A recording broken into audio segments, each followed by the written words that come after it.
War Thunder has plenty of guided weapons, mostly concentrated in modern arsenals. Today, though, we are going back to the roots, to the very first precision weapons, many of which were developed during World War II, to show you how to play aircraft armed with these early guided munitions. Because all the weapons we'll cover are manually guided, you'll want to set up a few controls first. Open Controls, Aircraft, Weapons, and bind comfortable keys for the yaw and pitch axes of guided ordnance. For bombs, turn on Relative Control on both axes. If you plan to use guided missiles, turn Relative Control off. Let's start with a recent addition, one of the earliest air-to-air guided missiles, the X-4, carried by the FW-190 F-8. The X-4 was designed to take down heavy bombers, so don't expect long range or great agility. In dogfights, pick the biggest, least maneuverable target you can find. In a head-on approach, you can launch from roughly 5 kilometers, and in pursuit from about 3 kilometers. From there, keep the missile's tracer on the target. The X-4 uses an acoustic fuse, so it will detonate without a direct hit if it comes close enough. Note that the missile initially drops in altitude until it builds speed, so be ready to correct that with the control inputs. In no marker modes, for example, mixed realistic battles, the X-4 can be even deadlier. Enemies often don't realize they've been targeted until it's too late. The X-4 can also be used against ground targets, but its effectiveness is limited.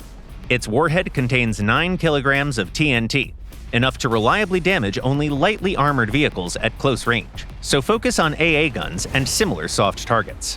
Another classic German weapon is the Fritz X guided bomb, fielded on the Heinkel 111H6 and the Heinkel 177.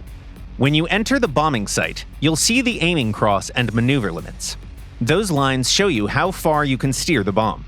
After release, your key inputs deflect the bomb's control surfaces, and the restriction lines update to reflect what the munition can actually do. At the Heinkel 111's BR, the Fritz X tears through the heaviest ground targets and can wreck concentrated formations. In naval battles, it sinks destroyers with ease. Against higher BR opponents like the Griffin, things get harder. Ground targets have stronger protection and require pinpoint hits, and ships often sport heavier AA. To deal with that, drop from the altitude of 5 kilometers or higher and steer the bomb towards vulnerable spots such as magazines or ammo stowages. The Heinkel 177A3 also carries the Henschel HS-293. It's a rocket-propelled, winged guided weapon, essentially an early anti-ship missile.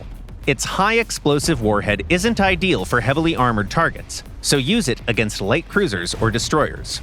Release from a shallow dive at roughly 6 to 7 kilometers and wait for the missile to come into view. Then, guide it so the tracer stays on the enemy silhouette.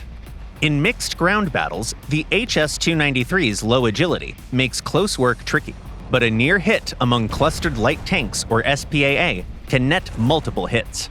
Japan's counterpart to the HS-293 is the Ki-148, mounted on the Ki-48-2 Otsu. It's also winged and powered, so its employment is similar to the Henschel. One tip: bleed off a little airspeed before launch so you don't overrun your own missile. The Ki-148's warhead is smaller than the Henschel's, but the missile is surprisingly maneuverable, handy when working ground targets. Which of these early guided weapons do you like best? Share your experiences in the comments, and see you in our next video.